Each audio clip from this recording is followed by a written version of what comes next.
Welcome back to Shavers Insider, your entertainment news roundup. Time now to buckle up for a roller coaster ride of the biggest pop culture, film, music and community convention in the Middle East. Yes, this is Dubai's version of Nerdvana, and with some of the coolest celebs and craziest fans, Comic-Con was just a little bit insane.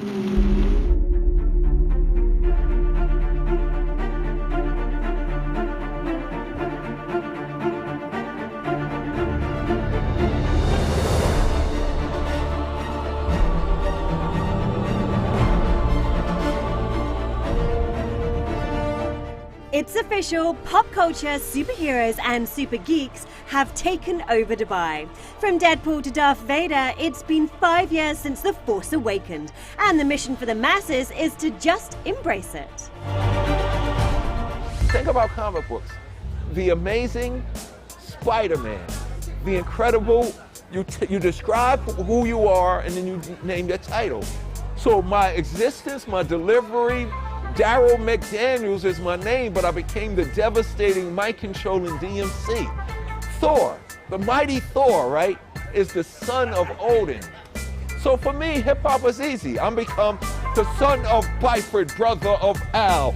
Banner's my mother and runs my pal. It's McDaniels, not McDonald's. These rhymes are Daryl's, those burgers are Ronald's. I ran down my family tree, my mother, my father, my brother, and me. I was just pretending to be like Thor. Yes, DMC, that's just the way it is. And it's growing, guys. So Arafat, we're expecting 70,000 fans down here this weekend. Let's talk a little bit about the huge growth of Comic-Con over 5 years. It's been pretty exceptional. We're very, very grateful. We started first year, 15,000 people, which is not bad for a first-time event. But yes, last year we touched 54,000. This year, from all likelihood, from what we can see, we will reach our target of close to 70,000 people. Let's talk about the rise of pop culture in the Middle East. What is it about pop culture that everybody just loves over here? I think it just transcends boundaries. You know, there's something for everyone. But I remember back in 2012, well, it was 2011 when we were planning it, and 2010, and we were going to people and we were saying, hey, we want to do a Comic-Con, and they didn't understand. They were like, what are you talking about? You want to bring comics here?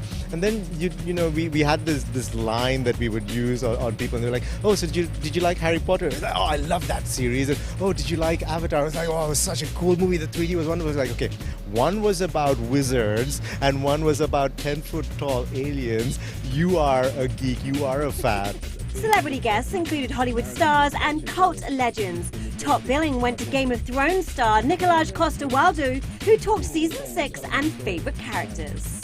I think when we started out on Game of Thrones, I mean, my biggest hope in the beginning was that we would make it to season 3, because on a personal level, I knew that with Jaime Lannister, there was a big arc that would happen in those seasons. So that was just so exciting. What's unique, I guess, is that it's all over the world and it's still difficult to grasp in a way.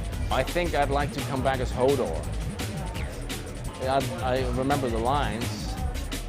I don't know. I think that, favorite characters on Game of Thrones. I think I share it with so many friends. I love Tyrion, and I think Peter Dinklage does such an amazing job. I would be a strange choice for Tyrion, but he has some great scenes. I think all the Lannisters are great characters. The Cersei, love that character. I couldn't pick one. Let's say Hodor or the dragon. I'll come back as a dragon. The diverse panel of celebs featured wrestling superstar Randy Orton, actress Veronica Taylor, and hip-hop legend DMC, who's moving into comic strips. When I started doing this comic book, my 2 editors who assist me with the comic book, they say, D, don't you know that you're really like the superheroes that inspired your life since you was a kid? And I was like, what do you mean? A lot of the superheroes, they got alter egos. I'm mild-mannered Daryl McDaniels from Hollis, Queens, New York, but I transform into the mighty king of rock. I wear glasses like Clark Kent. And like all of my favorite superheroes, Spider-Man, Batman, even Superman, I'm adopted. So I can relate to the majority of superheroes because a lot of the stuff that we see in our favorite characters, the reason why we love them and are attracted to them in the first place, because they're really parts of us. Producer scriptwriter Max Landis compared international cosplay scenes. This con is compared to cons in America. You know, I was her. I was a cosplayer up until I was about 17. And when you come here, you see, in LA, there's in stateside, there's a cosplay community that's very exclusionary and very intense and competitive. And here you see girls in hijabs with Darth Vader masks. I mean, like, that's moving. That's incredible. Brit comedian Nick Frost spoke about the effect of social media and typecasting. Now, the amount of people's Twitter followers are taken into account in terms of people getting jobs, which seems crazy, but if you have, 5 million followers, essentially you can take a lot of the movie's budget for publicity. It's going to be very costly for a studio to pay to advertise to 5 million people.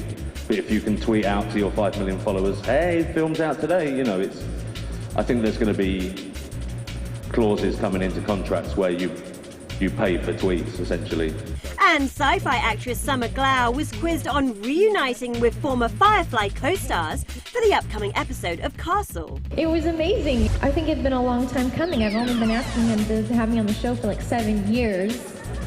So I was really excited to be back on set with him. He's like my big brother, and he gave me a hard time, but we had so much fun. Not forgetting icon Christopher Lloyd, who brought us Back to the Future, and the Kingslayer himself, who taught movie-making logistics and the business of storytelling. The difference in movies is really about the budget, and that goes across borders. It's at the end of the day, you have the camera and you have some people in front and some people behind the camera.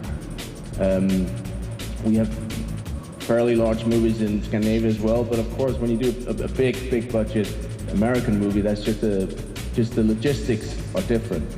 But the core of it is really the same. You're telling a story.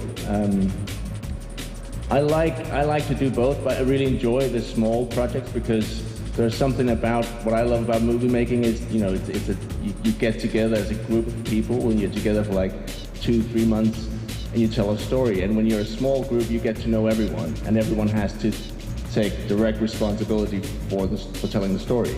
That's difficult when you have a crew of 300 people. But I enjoy both. So they were the stars, and here are Dubai's very own fantasy superheroes, prepping to create main stage madness and test their geek worthiness at the famous cosplay competition. My name is Hayes. The character is Darius from League of Legends. It's a really good game. It's an arena type based game. Hi, my name is Farah. I'm from Bahrain. I'm cosplaying as Katarina from League of Legends. Katarina, she's like the strongest character in the game. With these three in one team, I bet they can win any game, to be honest. I'm cosplaying Neptunia from Hyperdimension Neptunia. My character is Kaneki Ken, but my real name is 8 Bautista. These were really hard and difficult to make, since these were over 878 scales. Well, my character isn't one specific person, it's a mix. I was the White Queen in Alice in Wonderland and slash the Joker, which I think is, the creative touch really changes the character, makes it unique, which is why. And my character is Leona from League of Legends. Basically, she's a female character, and I made him to a male character. Talking cosplay, ever wondered who created the ultimate cozy? Darth Vader himself? Well, meet Brian Muir. I sculpted the original Darth Vader. The mask and the helmet was done from a little tiny sketch I got from John Mollo, the wardrobe designer. Just a small line sketch from one angle, and then I used that to create Vader from.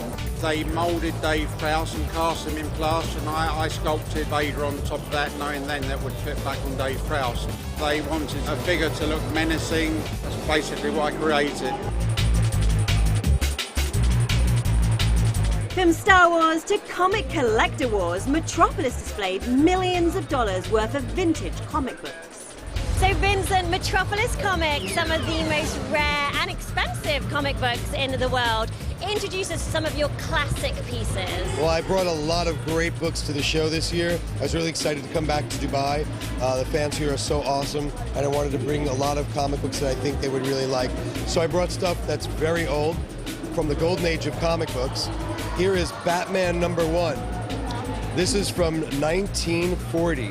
And this comic book is the first time Batman was in his own self-titled comic book.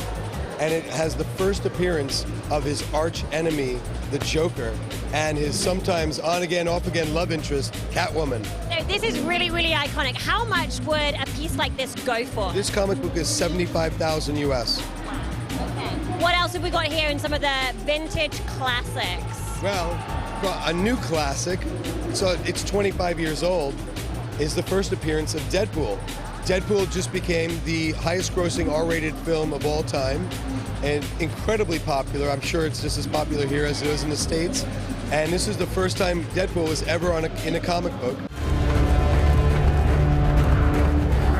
So the comic comes first, but then it's movie mayhem. The Cine Club screened exclusive trailers and classic genre films. Bilal, the region's first animated feature film, was revealed. Plus, we had sneak previews of locally produced The Worthy, which is to be released in October.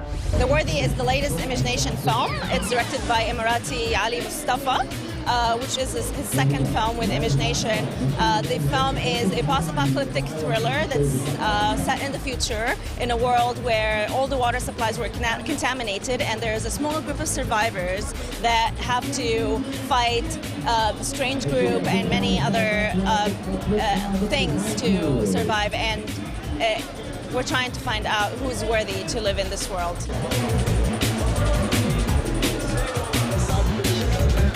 Gaming geeks headed to the Master Zone to test their skills with tournaments and immersive experiences. It's scary, but they're actually living the game. And Mortal Kombat revealed their latest offerings. Mortal Kombat X came out last year, so it's technically the 10th edition of Mortal Kombat. Give and take, because there's a couple of other games that got out of the storyline and have different words. But this year we got Mortal Kombat XL. It's basically all of last year's new content, all the characters that came out, and this year's new content. So we have 8 new contacts, all the new costumes, all the new DLC, all the new modes that have been added, and obviously a couple of updates that came out last year to fix the game, a couple of bugs here and there. This year we decided, Warner Brother, the maker of Mortal Kombat, decided to do another edition of, so basically season 2 if you want, of the Mortal Kombat X Cup, and they called it the Mortal Kombat XL Cup, obviously. So we are hosting the Middle East qualifiers and finals.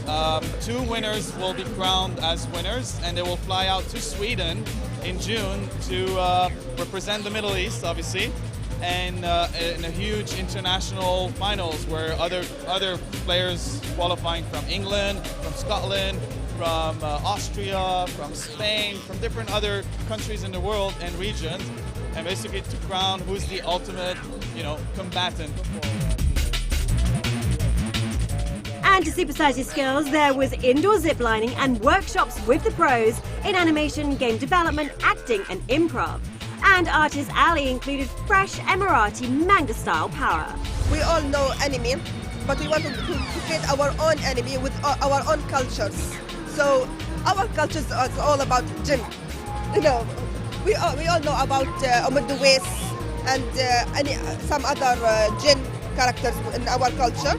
So we wanted to make the world know about jinn. Yep, this year's Comic-Con craziness was intense, and with some of the coolest celebs and local creative talent. Superheroes, super fans, and super geeks. Yep, the force was strong with this one.